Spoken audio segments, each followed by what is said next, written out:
Située dans la région du centre-ouest du Burkina Faso, la commune de Didi s'impose aujourd'hui comme un modèle de développement et de solidarité. À travers des projets et une vision partagée, elle incarne la force d'une communauté unie, déterminée à transformer son avenir. Parmi ses réalisations majeures figurent les constructions et rénovations des infrastructures scolaires et sanitaires de la commune, ainsi que plusieurs jardins maraîchers. Le village de Pouni Nord a bénéficié entre autres réalisations d'un jardin de la délégation spéciale par la commune de Didi pour améliorer les conditions de vie des populations.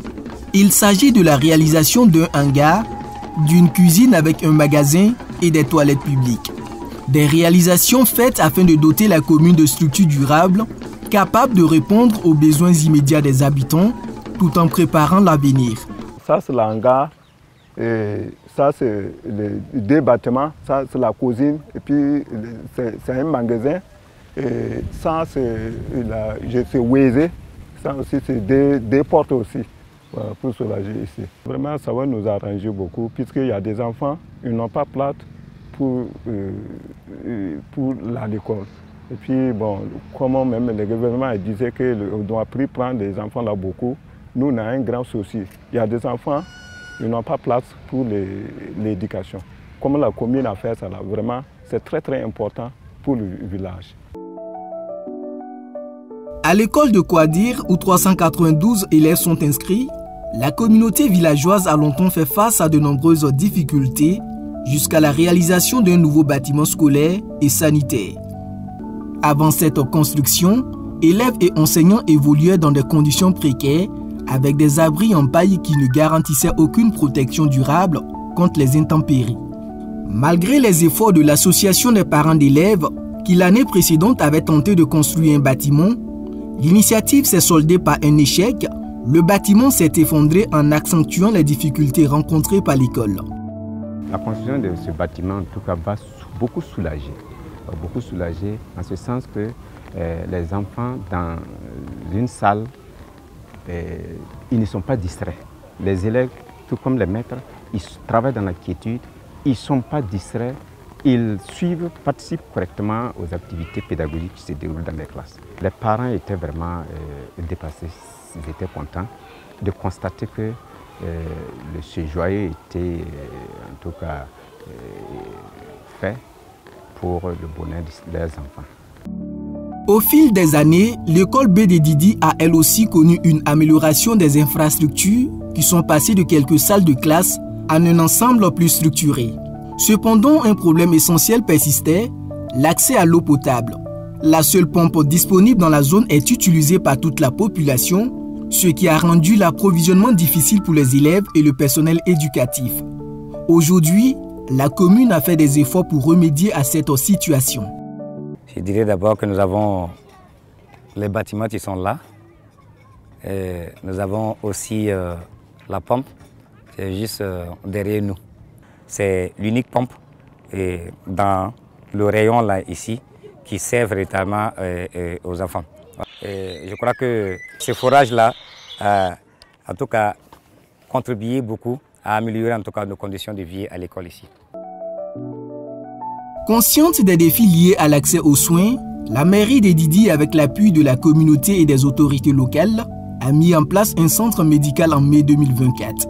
Grâce à son soutien, le déménagement du centre de santé et de promotion sociale vers le nouveau site a été facilité. Ce déménagement a été suivi d'un branchement électrique indispensable au bon fonctionnement de la structure. Avec ces améliorations, le centre médical de Didi est aujourd'hui mieux équipé pour répondre aux attentes de la population et offrir des soins dans des conditions optimales. Nous avons bénéficié de la part de la délégation spéciale et la construction de toilettes de 4 portes qui était vraiment un besoin crucial pour notre formation sanitaire. Et comme vous le savez, une formation sanitaire qui n'a pas d'électricité est appelée à fonctionner vraiment au ralenti. Et avec l'électricité dont nous avons bénéficié, ça nous a permis de fonctionner 24 heures sur 24 et 7 jours sur 7.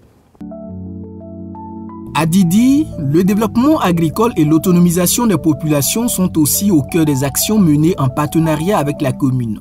Grâce à la collaboration avec des structures comme Nouvelle Planète BCODE et le programme agroalimentaire pour la résilience intégrée et le développement économique du Sahel Pro-Aride, plusieurs initiatives ont vu le jour, notamment la formation et l'installation de jeunes, la mise en place de jardins scolaires et nutritifs, ainsi que l'appui aux personnes vulnérables à travers des projets d'élevage et de maraîchage. Avec son partenaire Nouvelle Planète, BCODE Burkina, dans l'atteinte de ses objectifs, qui a une activité phare comme la production maraîchère, a mis cette exploitation de 2 hectares au profit des femmes de Bouldier, afin de permettre aux femmes de produire de façon agroécologique pour pouvoir eux-mêmes se nourrir et pouvoir aussi avoir des revenus. Tout ça dans le but d'atteindre l'autosuffisance alimentaire et une souveraineté alimentaire. Nous avons une collaboration forte avec la commune, d'où du moment qu'on a débuté le programme ensemble. Donc les activités vont dans le domaine agricole, de le genre, et également la jeunesse. Et on a également réalisé des jardins scolaires au profit de la commune de Didir. On a également réalisé des jardins nutritifs pour permettre d'accroître l'alimentation. Et on a accompagné les vulnérables avec des cheptels. Face aux nombreux défis du développement local, la commune de Didi redouble d'efforts pour renforcer l'accès à l'éducation, dynamiser l'agriculture et soutenir l'élevage. Avec des ressources limitées mais une volonté affirmée, elle multiplie les initiatives en collaboration avec ses partenaires pour offrir un meilleur cadre de vie aux populations. Malgré les finances qui ne sont pas à la hauteur, arrive à faire des investissements. Également des investissements sur son fonds propre, son budget communal. Et également, les partenaires également accompagnent la commune à faire des investissements. Et des investissements, c'est à divers ordres. Notamment le volet de l'éducation. On arrive à construire des salles de classe, à acquérir des tables bancs et à faire, en tout cas, à accompagner l'organisation des journées d'excellence et autres. Et au niveau de l'agriculture, on arrive à faire des jardins maraîchers au profit des populations et également aussi à accompagner la mise en œuvre de l'initiative présidentielle en ce qui concerne l'agriculture. Et l'élevage également, on arrive à avoir des initiatives pour doter des poulets aux populations pour élever afin d'accroître la productivité au niveau avicole. Ainsi que les partenaires également interviennent beaucoup. Ils nous accompagnent sur plusieurs volets, et que ce soit au niveau sécuritaire, que ce soit au niveau environnement, que ce soit au niveau de l'agriculture et autres, on arrive vraiment à mener des activités au bonheur de nos populations.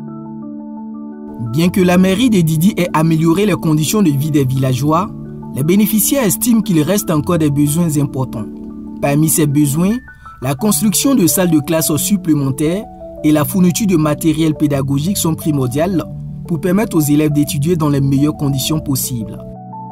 Au niveau même des centres où nous sommes là, si la délégation spéciale pouvait même faire la clôture, s'il y a un deuxième hangar, ça peut améliorer la personne qui vont travailler ici. Et puis ça va aider même des villages.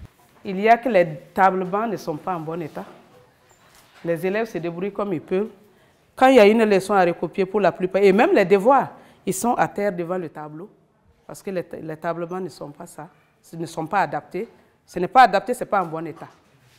Et ensuite, la plus grosse difficulté, c'est notre problème de matériel. Et qui parle de matériel, parle de manuel. On n'a pas de manuel pour travailler.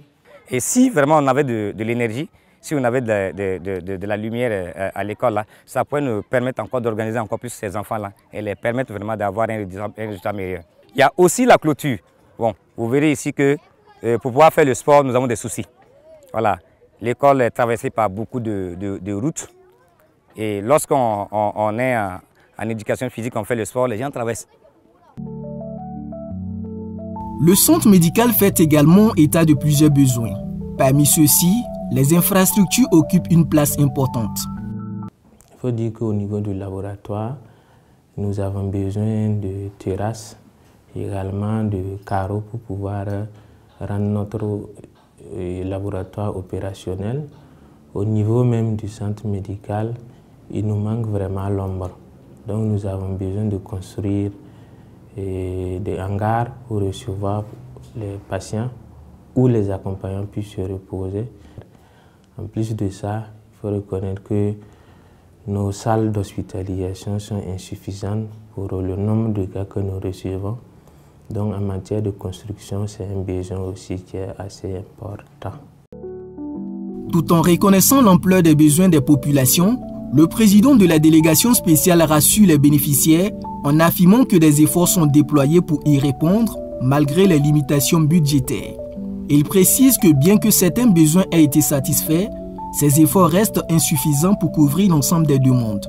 Néanmoins, il annonce la mise en place d'un plan quinquennal en collaboration avec l'État et les partenaires techniques et financiers pour répondre de manière plus efficace aux besoins, surtout en matière de construction de nouvelles salles de classe et d'amélioration des conditions d'enseignement.